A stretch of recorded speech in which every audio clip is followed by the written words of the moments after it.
Hello from the Bringing Up Business podcast, where we talk about business and parenting. I'm your host, Kaila Sachse, owner of a creative and marketing agency called Umari Digital that specializes in websites, marketing campaigns, and branding. I am also a toddler mom. Today's guest, Jelani Millard, has a ton to bring to the table, and I recommend listening very closely to what he has to share. He humbly describes himself as an all-weather, maneuverable, and authentic professional who has worked in the finance industry for a bountiful amount of years. He currently mixes that knowledge with his passion for travel by venturing into the hospitality sector with the Wapechi Collection.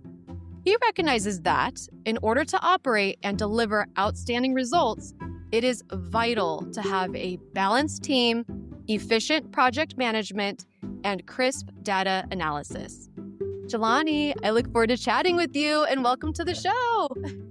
Hi, Kayla. How's everybody doing? I'm glad to be on this podcast to kind of share an insight in mixing business and also family and the importance of travel all in one. So I'm very excited to be here with you. Let's go. Okay, so first, let's dive into your background, help our listeners get to know you a little bit more. Where and how did your career start, and what has that journey been like up to this point? So I'm Jelani, and I'm the founder of the Wapechi Collection, which is a investment firm, but it strictly focuses on the travel and hospitality sector. Background, way back in the day, I actually went to university and my study was mathematics. So I was poising myself to become an actuary. So after university, I did about 2 years in like a rotational program in the insurance actuarial world, where basically you're like an intern. They pay you to study and do all these different high model calculations, which now I believe ChatGPT can do in an instant. Twist, shank and twist. I'm like watching that happen in certain things that I do, like copywriting, for example. Just ChatGPT it, people. Let's be honest. You can come to me and pay me to do it, but ChatGPT can do it too. Yeah, and it's rather interesting because the way, at least back when I used to write those exams, it was a 30-question exam, 6-hour sit, and you had to memorize all the formulas. So I wonder how that looks now in this new landscape, this new environment. I've always just like in the back of my head, even though I'm so far removed from it, I've always wondered what it looks like right now. Okay, so you were studying in school, then what happened? Yeah. Basically went into auditing and finance, worked for about 3 different firms, was blessed enough to see at least 2 of them exit, and then one of them kind of really just grow into something even larger as they've scaled out their operations globally. And I would say somewhere around 2020, 2021, I had decided I wanted to merge my love for finance and travel and hospitality into one. This all becomes the Wapechi Collection, in which we have an 18 room or 18 keys, as they say in the industry, room property in Ghana. And so in Kokopite Beach, Ghana. So 45 minutes outside of Accra. So if you ever get to go, it's a nice sleepy surf town. It's comfortable. Every villa has its own plunge pool, and so you kind of get to really, rest and relax and take part in the African continent. And then also we dive into travel tech investments such as AirJoy, MayaTravel.ai, which is like an AI chatbot for the hospitality industry and hotels and such. But it just allows me to kind of play in a field that is really sort of a passion, which is travel. Yeah. That's Oh it. my goodness. So you mentioned two, let's go back a little bit. You mentioned 2 of those companies got to exit. What did that exit look like? What was your role in that? Yeah, so there was an insurance tech company called Cover Wallet. They were in the forefront of basically blending all of the insurance packages that a business may require into one sort of technology sort of offering. And what I was doing there was as in any startup company, you're holding a bunch of different roles. So originally I was there as their accountant. That grew into sort of their treasury, to their controllership, and to managing the ARAP, eventually moving into the FP&A side, running into the M&A side. So basically our team of 4 solid financial individuals grew to about I'd say 10 to maybe 11. And that's across two different offices. One that was based in the city. I'm based in New York. And then one that was based in upper New York, like Rochester, kind of near Canada and everything. And the exit was a first for me. It's a risk. Anybody who jumps into a startup company, was a first for everybody, kind of experiencing this sort of, what it means when another big, large firm, and the firm that acquired CoverWallet was Aon, which is the Ford of insurance. They're kind of the big kahuna who saw value in what CoverWallet was sort of delivering to its own customers and to the market. And that process was, when I think about it, like in reality, the process was hectic. Everything happening fast, due diligence happening fast, questions are being asked. I mean, when you sit in the finance side of it, everybody's grilling you. The three teams that get grilled the most is finance, HR, and legal. Like, what are you guys all doing? What does this really mean before we get to all the other sort of projectionary sort of divisions, right? Mm-hmm. And so it was very hectic. It was very much like everybody has to get like, their ducks lined in a row. Yeah. But once you do, and then once you kind of present that to your leadership, or even to sort of, I guess, the firm at hand, uh, and once it's all completed, it was a exhale and say, oh, wow, okay. And then also just like the personal achievement, accomplishment of that. Like, I don't know, I'm bad with my age, but I was it was my like third real sort of, you know, corporate environment experience. I would have to say that it definitely, like, personally, was like a great achievement to say, okay, wow, over the last, 24, 36 months, we've kind of scaled this company to something that is like now to be valued by somebody else's eyes, that's like not your own mom, so it's like, wow, this is beautiful. Right. You have more customers than just like Yeah. your friends who are trying to support you. Exactly. And I give all credit to, the co-founders who kind of built that company. And then also I give credit to one of the co-founders who saw at least value in me to kind of like help them, on the financial side, kind of, transfer that business off to the next sort of leader. Yeah, I can imagine that would feel amazing.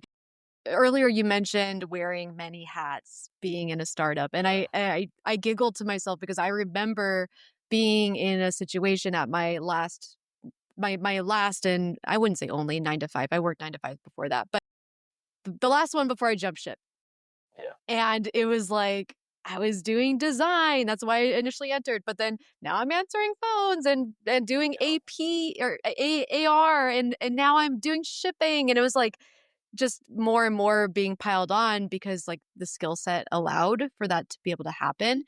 And what's really cool about working in a startup environment is that you do get to learn all of those skills and take them with you into your next thing. So it's a Yeah. huge growth opportunity. So tell us, how was that company able to scale from your perspective? Like, what do you think contributed to that success? The self-creator community, a lot of the entrepreneurship community, everybody around that time were starting businesses, and with those businesses, these unique, also not only just your traditional uh, sort of small business on the corner, they're starting all these unique businesses that don't require necessarily a real estate footprint, but they're very, risky.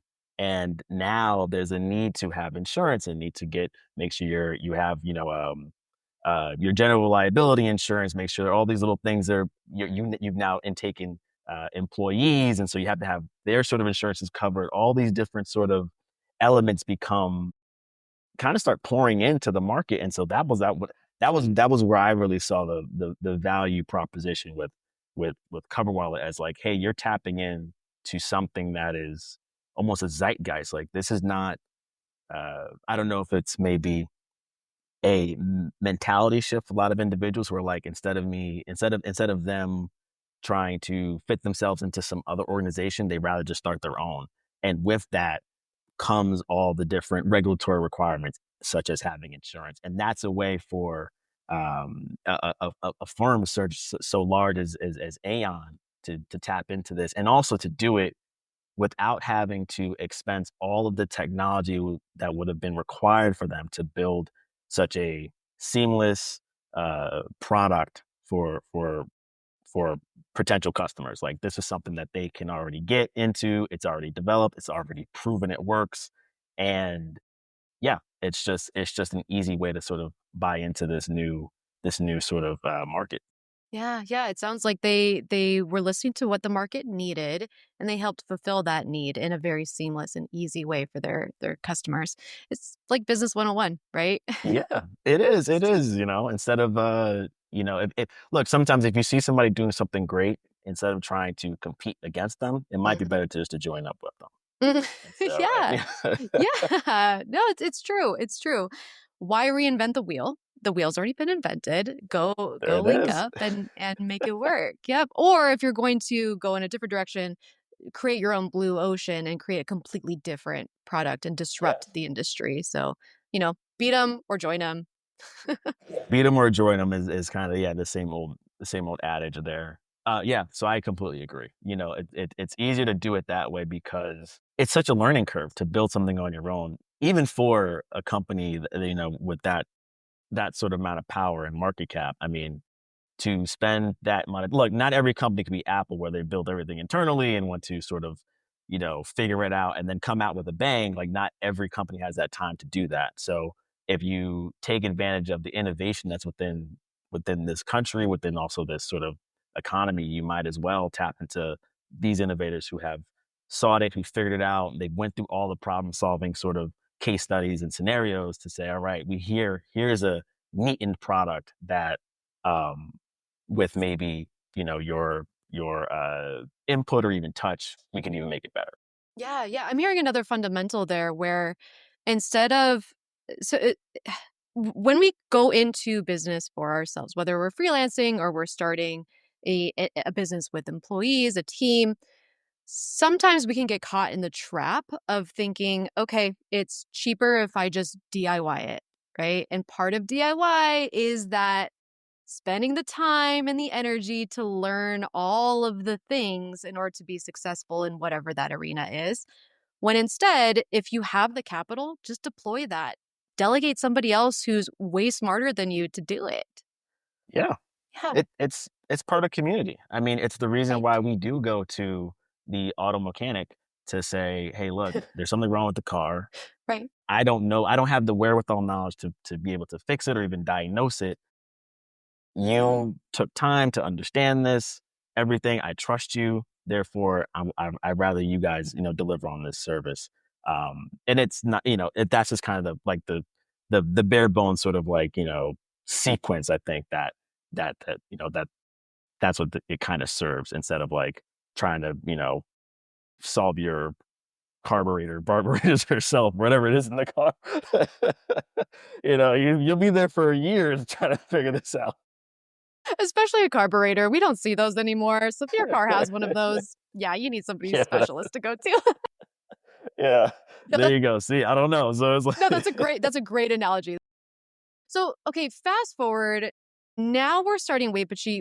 How do you transition? How does one transition from finance to yeah. hospitality? I mean, what was that segue? What inspired it? Tell us.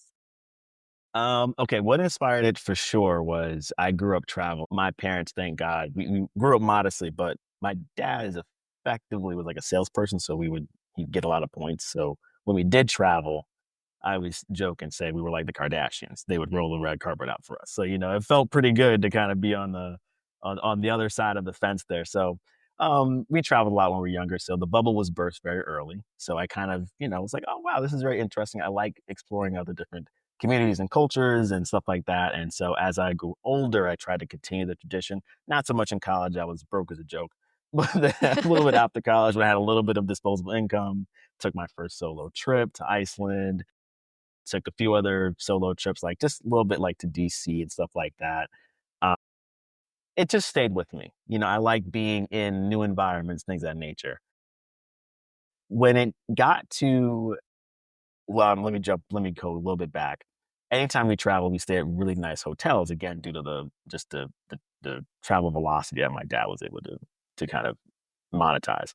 So I grew a love for hotels. So when I got to about my mid-20s, I decided I wanted to invest in hotels. I wanted to become a hotelier. That's where this whole operation started. Was how do you do it? Well, you need to have an investment firm. You need to have certain capital involvements. This is where Wapechi sort of begins its founding. Okay, now how do you learn how to do this? So everything is based off location, location, location, or I like to say location, attraction, and attention.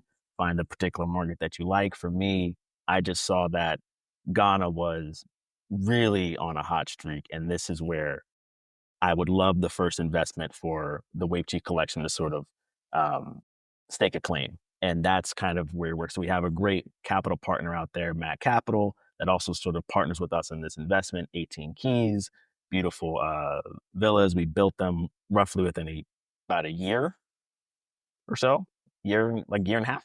Wow. Like the full fleet. Some were active, some were inactive at the time. This was sort of the beginnings of the travel hospitality investment. So the transition took time because like coming up with the idea was in 2021, but the launch wasn't really till like 2022, 2023 in its full sort of aspect. I will say that it's not so different from the finance field. The metrics are still vital. You still have to pay attention to your P&L, to different particular metrics such as RevPAR and ADR, and occupancy rate runs the whole industry. But the analytical thinking is sort of still in play. So it wasn't much of a transition. It was just a transition from being sort of um, being in a set system when I was in sort of the corporate side of it. Now I've created my own system, and this is how we kind of going to do things. But it's still same with that analytical drive and positioning. Right, right. Did you have to run any sort of comps in order to best understand how to invest in this? What the final property was going to look like? Yeah. What did that look like? Yeah, tons of years of R&D, I would say. Mhm. I mean, start with just novelization. JW Marriott, the founder of Marriott, was one of the good ways to sort of figure out how to build this business because he took it from his father, he grew it out there, but he was the one who really kind of laid the land for hospitality industry. Is like, this is how we go from being one singular property to a property around a brand across the whole globe, right?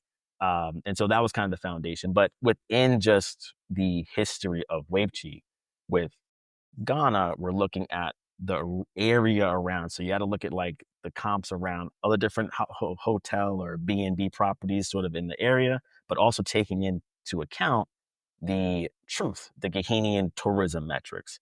These are things that really kind of lay the land. How many domestic travelers or arrivals are happening in Ghana or Accra, to be sort of, I guess, like microscopic here. Accra, or how many international arrivals are happening, how much tourism dollars are being spent in a particular area. This is where you start to derive, like, is this a valuable sort of, um, sort of investment? And it becomes, there is no set book as in like, hey, fill out this spreadsheet and this will tell you yes or no, do it. Most of the times they'll tell you no. Says this is not a good thing, don't do it. It makes no sense. But this is where like the FP&A comes in, and you say, all right, I got to project. This is what I believe is going to happen in the next 3 to 5 years is normally in hospitality, and it's safe to kind of say, you know what, even though perhaps it's going to be shaky or rocky, I believe it's going to be worth it Yeah. in the long. Yeah, yeah. Wow. So you have to have almost a split brain approach to becoming a hotelier, right? So you're first doing all of that R&D, all of that data, culling all of the Yeah, data, analyzing it, running the deal, making sure that it's actually going to make sense in the long term. But then also you have to design a property that's actually attractive, right? That people actually want to very stay true. at and then remain at. So what has that process been like? Design is the funnest part, but we have good Yeah, collaborators. I So agree. we used a few designers to create very wooden, um, prefabricated structures with obviously the plunge pool and things that kind. And it's obviously on the beach, so it's very much a picturesque environment that kind of brings you into that brings the traveler or the traveler into sort of the Kokabite environment. what's more important than the design element that kind of sells the client is definitely the customer experience. So yeah, it is a split brain where like we have to look at it from sort of a on book, like what should be the hardcore numbers, but also to really validate those numbers is you also need to have sort of this experience that makes it kind of worth it, for the price that these customers are going to pay for the investment that you're actually putting into to kind of make sure that 5 years, it looks as you anticipate it. You need to have an experience that matches that kind of justifies that. And so what we do is we have surf lessons, we add like, access to the art galleries out there in Ghana. We add access to cultural experience, community experiences, such as if you go to Ghana, drumming's a very big thing. So you can have a unique, authentic drumming experience. These are things that most um, a really compassionate hotelier would do, because hospitality at its core is a people business. Mm. It's all about who are you partnering with, who are you working with, who can you trust. It's not necessarily we're going to go to the largest tour operator because they're the largest one and they're the big kahuna. No, Mm. we might want to go with just the regular kid down the block who's just starting his business, but he offers an experience to our customers or to anybody who's traveling to our property that really kind of makes it a really value add, because at the end of the day, travel is a luxury. Nobody really, it's becoming a luxury. And the thing is, you have to really fight for that luxury now. So that's why it's Mm. really it is a split, as you pointed out perfectly. It's a split thing. I always look at that and say, Mondays is the money. Tuesdays is okay, what's happening here? Wednesday, we go back to the money. Thursday, we figure out how to make the experience great. So it kind of gives it a good balance approach. And then Fridays are open. What's left on the board and we'll figure it out. Yes, yes. I mean, that resonates too with how I schedule my business and my life too. Everything has a bucket or a segment in my schedule so that I can best focus on whatever that task is. Um, yeah, Yeah. that's super helpful. Now, tell us a bit about the vetting process for the people in your business. I mean, how do you is it instinctual? Are there check marks that you go down the list? Like how do you know when you're hiring somebody that makes sense for your business? Yeah, it's definitely no, there is a process. Um, I'll lay out two different sort of ways it can work. Most times it's a process. Who are you? What do you want to offer? Maybe give us an example of how you offer that. Also, here's our ethos. Here's the Wapechi ethos. Here's how we like to do things. Here's what's expected from our visitors. Can you match that? Where do we actually sort of align in this process? Also, then its availability comes into play, um, because when you have 18 keys, everybody's happening at different times. How large of a scale operation do you have that kind of matches the operation size that we have? So we need to make sure that we're aligned from like an availability wise, right? Then in terms of just sort of the experience for the customer is based off of when the customer is actually sort of going to enjoy your drumming experience or yoga for that matter. What's the takeaways? Is there something that individual operator offers that the next operator can't? Again, I might not be the we have other people who kind of delegate sort of that thinking to, who know, maybe like, take for example a yoga experience. I'm not the most profound in yoga, but I do. That's why it's a community. Have somebody else who knows more about yoga. Okay, what can this particular yoga instructor provide that's a little bit different from the next, or sort of like the status quo? There's that sort of element that all comes into play. Times we do have individuals who we already work with who recommend us and say, hey, I know this person, they're looking to do this. So what we do is we give them a trial run for maybe a few experiences, see if anybody wants to book that experience. It's all complimentary, because that's just the way that we look at it. It's like, when you're a guest at a Wapechi property, all you have to do is bring yourself, and that's it. And that's all you got to do. Everything else is covered. It's all sort of featured in sort of the package.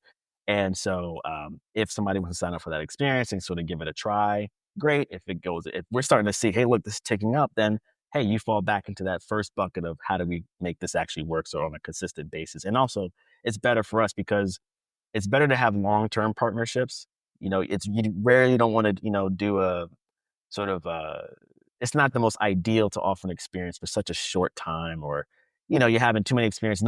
So when your clients come to your property, they can't really rely on, well, what's going to be offered. It's like, hey, look, sometimes wherever you go, and you probably have this with, when you travel, there's certain things like, hey, I know when I go here, even if I don't use it, I know that X, Y, and Z are going to be offered there. And that's kind of what Mm-hmm. we try to do. So long-term Yeah. partnerships are sort of the thing. But yeah, that's kind of like the bifurcation of the process there.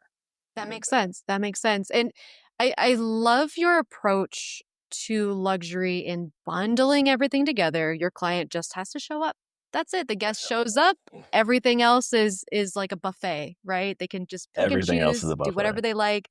I had a similar experience traveling like that. It was a few years ago. We went to the Philippines. Specifically, we went to the island of Siargao, and we stayed at this beautiful B&B. It was a single door property, but it was inclusive with cooks, with people who help clean up the place and keep it tidy 24/7 around the clock. People were buzzing in the background, making sure the household kept running. And there were surf lessons that we got to do, and island tours, all kinds of stuff that was involved in staying at this property. And I will never forget that because it made our trip so much more rich. I mean, they designed it in a way that was even more than I ever could have designed it for myself as a traveler. And also it took out all of that extra guesswork, all of the moving parts. So now if you want surf lessons, you got to go down the street to this guy and pay him, and now you got to arrange a time. And Right. for Wapechi, it's like they just show up, everything's done, bada bing, bada boom. There's no Yeah. extra. You're taking out all of that extra guesswork that is the hard part of travel, I would say. No, and your experience is exactly what it should be. It should be something where when you're when you travel, you kind of want to not have to be so concerned with day to day, Yeah. and not to be concerned with, you know, for your example, like the surf operator, you don't want to have to go somewhere else and see, okay, is this even a good surf operator to go with? Right. Am I being charged the right amount? Those Yeah. extra things, even though certain people can handle it, it can still be just not as restful or relaxing. And then Yeah. it also sort of, applies a bit of a pressure that I think that you don't want to have when you're traveling, right? That's And why we're so traveling. We're trying to get away from that. get away from the mundane. You want to get away from it. Yes. You want to finally take that deep breath and do something that, you probably wouldn't have done on a regular day. How often can you go to, have a decent surf lesson? You don't want to be able to, boggle your mind down with that as you're on the trip. Maybe before, but not definitely. Exactly. Exactly. And now, a quick message from our sponsor. Have you ever been in the middle of a hike, trail run, bike ride, fishing trip, or other sport, but found yourself in pain due to blisters, sore joints, or cold toes and fingers? It's frustrating to have to head back inside when all you want to do is be outside. Dry Mile is built for those who don't want to let the weather or terrain slow them down. Dry Mile's high performance socks and gloves are engineered for adventurers who demand comfort, durability, and protection in every step and stride. Whether you're traversing rain soaked trails, tackling your next outdoor challenge, or find yourself in unpredictable conditions, Dry Mile keeps you dry and moving. With moisture wicking technology, breathable materials, and a rugged design, their gear is built to endure the elements. Don't let discomfort hold you back. Visit drymile.com and get 10% off your order today with coupon code BUB. That's BUB. Get out, stay dry, and keep exploring. Dry Mile's got you covered. Thank you for staying with us, and back to the show. Okay, so take us back. You're traveling as a kid. What at what age do you know of that your parents, like, when was it that your parents took you traveling for the very first time? Where was it? Okay. I'm gonna go when I was like, I'm gonna start with like when I was conscious. Yeah, yeah, yeah, yeah, yeah, yeah. I know they probably did it before, but I remember Disney World was the first one I remember. That was the one where me and my sister, mom, pops, we all went to Disney World. We had the whole Disney World experience. This was gosh, I don't even know when, but this was back when I was a young buck. Yeah. Back when my knees didn't hurt. Yeah, it was one of those experiences where I just remember, like, out of all we did a lot of stuff at Disney World, but I remember just having fun at the hotel. Like, we were all playing cards. We were all just like, we had this big old jacuzzi, and like, I made a mess with the water, and everyone was like laughing about it. It was just warm. It was like this gathering. And even though Disney World was fun and everything, but like, it just felt kind of, good to feel like a family, Yeah. and that was probably the one I can remember. I'm very sure if you ask my family about it, they would probably be like, we went other places before Disney. Yeah. It's so funny. So that's a note for all parents who are listening. You could just take your kid to a hotel. You don't even have to get to Disney World, and it'll still be a great memory for your kid. Very true. Don't even I bother stand it. going to the actual place. Like, just go to the hotel, any I hotel. approve it. I approve that message. Oh my goodness. Okay, so growing up, how did travel shape your worldview? Because I imagine that it did, right? When we go out and we Yeah. experience other cultures and we see new things, we are bound to bring new ideas home with us. So what can you remember about traveling as a kid? Um, First thing I remember was that the world was bigger than my neighborhood.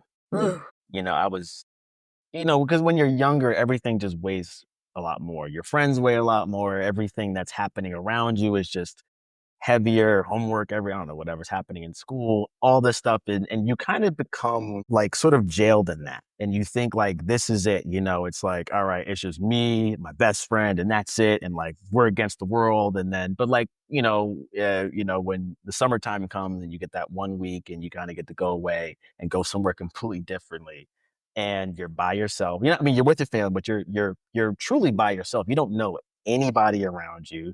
You don't know what's even going on. Everything that's going on doesn't look like anything of your neighborhood or even what you're familiar with. yeah. Just because of that, you start to, I don't know if it's, and I'm not a psychologist or even into like understanding like the mind, but like those little moments, you started to think like, wait a minute, okay, this is different. Like, and then you'll see another, in my case, like another young boy who's living a completely different life than you.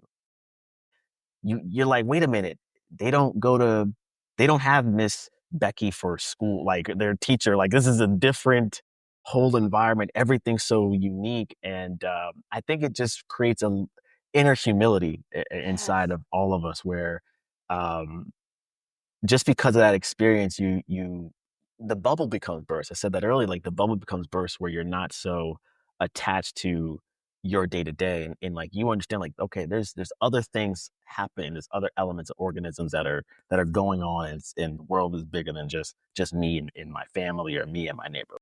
And so Yes. definitely that's kind of the biggest takeaway I can. Oh, that's huge. That's definitely something I've experienced as well with travel where y- I've been to different countries like Mexico, Philippines, Thailand, recently Italy, Croatia, and you see how other people are living and they're moving right along. Like there is nothing just because they're not living the way that I live here in Southern California, like their lives, their world still keeps spinning despite the differences in how we choose to live. And some of that's personal choice. A lot of that is cultural, societal created, right? Yeah, And that is humbling to realize yeah. that my way of living isn't the only way. My way of seeing the world isn't the only way to see the world. There are other perspectives in our larger collective. And ultimately, what's crazy is that we're all connected, Yeah. no matter Most where you go. And you're right. Everything that you're saying is right. Most people experience that. If they can experience that, it's when they get to college, when they're really kind of in a whole new environment. Yeah. But you know, for families, if they can, you can lend that experience to your children at a younger age by just traveling somewhere outside of their neighborhood, and Yes. where they're going to have to learn that and really learn to communicate with people they've never met before, or better understand sort of a different environment. I think it's just a rich way of teaching, you know. 100%. I just recently traveled with my toddler, and right now he is in this really cool spongy stage of learning his ABCs, Right. one, two, Yeah, threes, and here at home we have a really cool it's like a wooden board puzzle with the letters and numbers that are like blocks of wood that fit into their spaces, right? So it's A, B, C, one, two, three, da da da. okay. And that's how he was first learning his ABCs and one, two, threes. But going out into the world, now he's seeing signage and he's seeing, oh, there are letters and numbers up on walls, and oh, there's a billboard over there. Oh, wow, it's on the street. Like these numbers and letters live in the world. And I can see the gears spinning and him making the Yeah. connections. And over time, he's actually started to point it out. Oh, letters, letters. He calls them EOS. I don't know why or how, where that came from, but he goes, EOS, EOS. And I'm like, oh yeah, that's right, baby. Like you see them right there. This is stuff that me as an adult, I take for granted. I Yeah. I go out into the world, I'm like, yeah, my brain within 2 seconds processes that sign that says restaurant.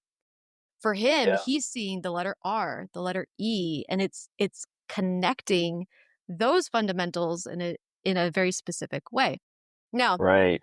move forward and you have an older kid and they're making different types of connections based on what they've learned at home versus what they see out in the world. Maybe it's Yeah. it's how we interact with each other. So I'll say, "Hey Jelani, it was so nice meeting you. Thank you so much for being on the show."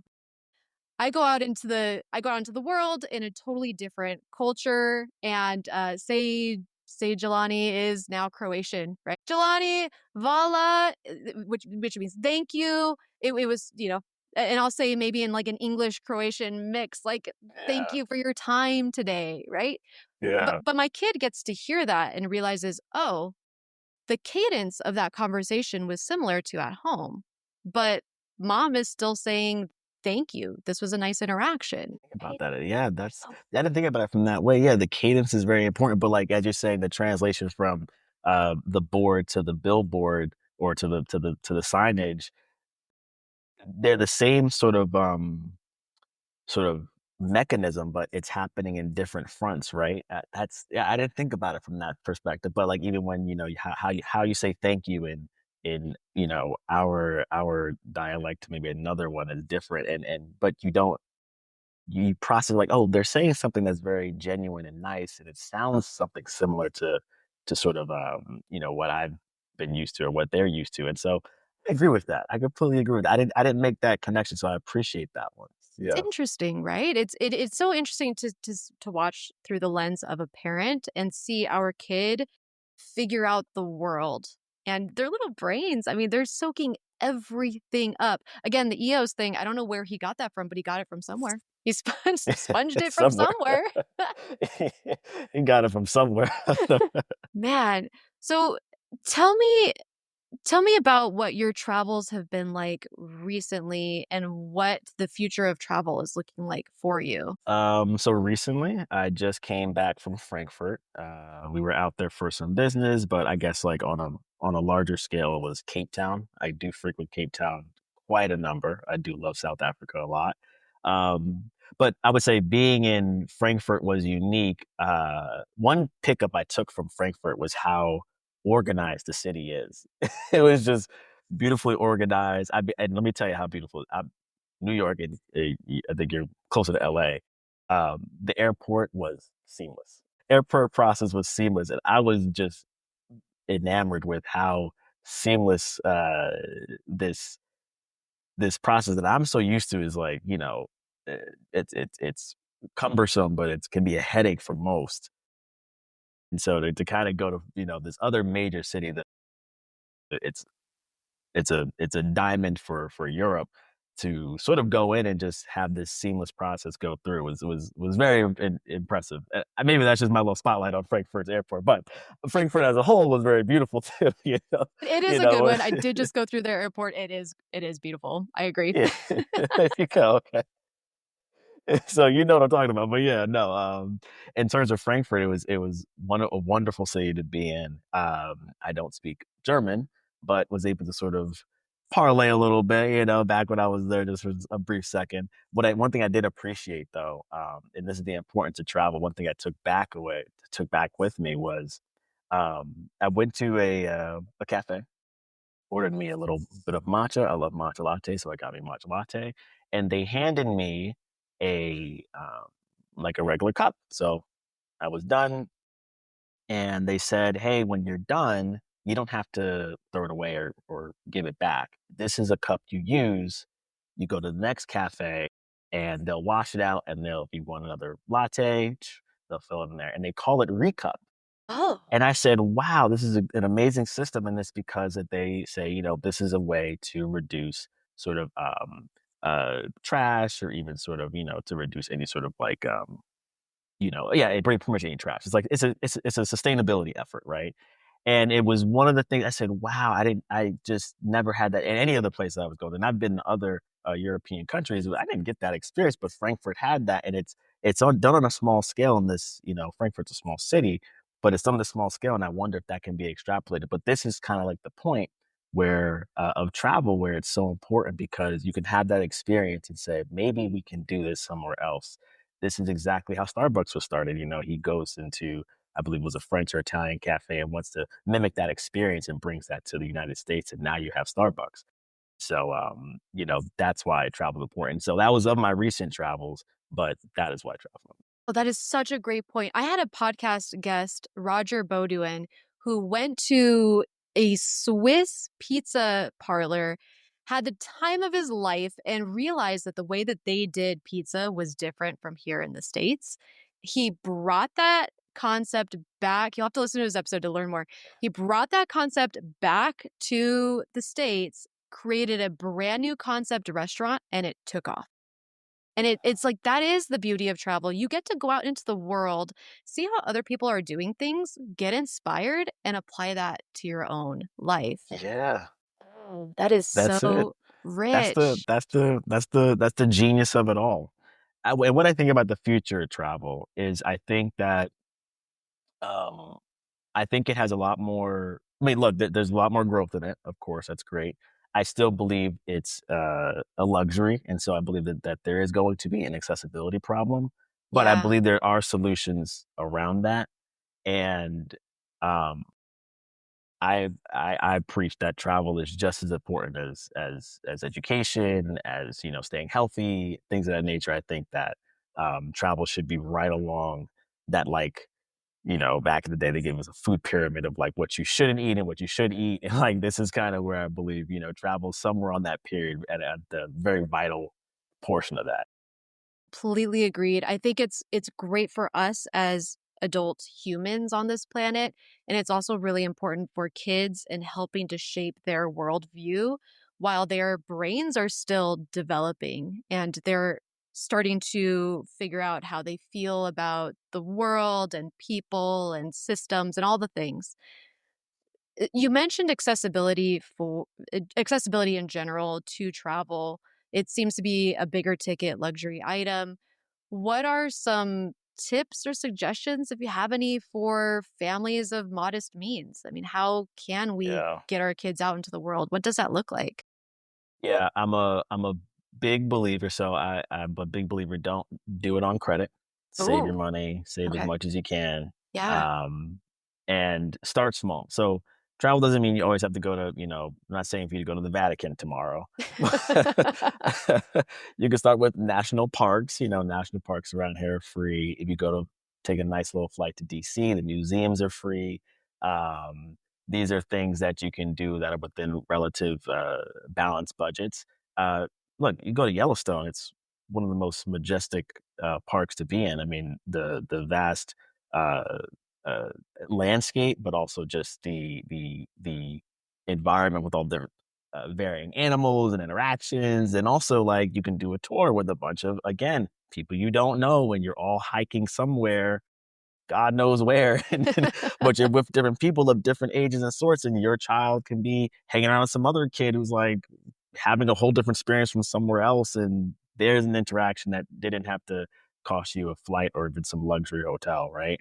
Um, Start with there, and then if you're on the look, I will say this: in Europe, it's beautiful. They have the train system can get you to many different countries relatively easy and inexpensively. If you're on, the Americas, go south. Going south is a little bit more inexpensive than going east, right? Yep. So that's kind of what I would say. But in terms of what's happening on a larger scale, which is why kind of we started this initiative at Wapechi, is called the See It to Believe It Foundation. And so they always say, you have to believe it until you see it. Sometimes I think in certain cases, you need to see it and then you'll understand it or Yeah. believe it in that. And Yeah. so what we do is we have an initiative to gift plane tickets to any applicants based off a certain different process and procedures. And that can be a game changing experience for um, anybody who wants to sort of, you know, be able to travel and travel kind of in a larger sense, right? Or even just in a meaningful sense. It doesn't have to be, something so crazy like that. So that's kind of what we're doing here. I think if more foundations come out with some initiatives like that, some ways like that, more grants are applied for it, that is something that can kind of make travel a little more accessible. And yeah, that's kind of a few of my thoughts on it. And I know as time goes, I'll have more on and maybe more ideas as to, and maybe even just learning from others, maybe how can we make travel a bit more accessible, because um, it is an economic thing where, planes are costing more, real estate properties are costing more, therefore the hotels are going to be costing more. Things are sort of like kind of compounding, but there's never in life, there's never a door's never closed. There's always some way out. There's always a way to figure a solution out. So there's something that'll be developed. That's so good. That's so good. I have somebody in my life who is a single mom of 5 children. Her oldest is in his 20s, so he's not, thankfully there's a little less work Yeah. there as a mom. But the work never ends. Let's spoiler alert. That's true. That's true. My mom knows that. Right, She's like, right. I'm over it. Right, but her 4 youngest are at home. They are completely relying on her, and what she's been able to do is similar to your foundation. She'll go out into the world and see where those opportunities are to gift to her children experiences to get out. So recently she got Legoland tickets for everybody for free. And she was able to Nice. find that just through research. Yeah, right. So she's doing that through research, and she's getting out into the world and putting her feelers out and finding those opportunities, because travel doesn't always have to be paid. There are those foundations like yours out there who are helping families to access it. Another idea is a credit card points system to take advantage of that, but just be wary of how you're using your credit card, right? Yeah, that's the thing. Personally, my husband and I use it as like a debit card. We only spend what cash we have in our account, and we'll pay off the credit card as soon as possible. But we're accruing those points, those travel points, and that's been able to pay for some of our plane tickets. So that's a Oh, there way we go. to help make it more accessible too. Yeah, I completely agree with. By the way, to the mom you mentioned, how did you learn how to do that? How did she figure that one out? She Just is kidding. she's one of the smartest people I know. She's just like she's constantly tapping into her network. That's a big one, right? Take Yeah, it that's a big one. yeah, nourish your network. Pay attention to who's doing what, and don't be afraid to ask.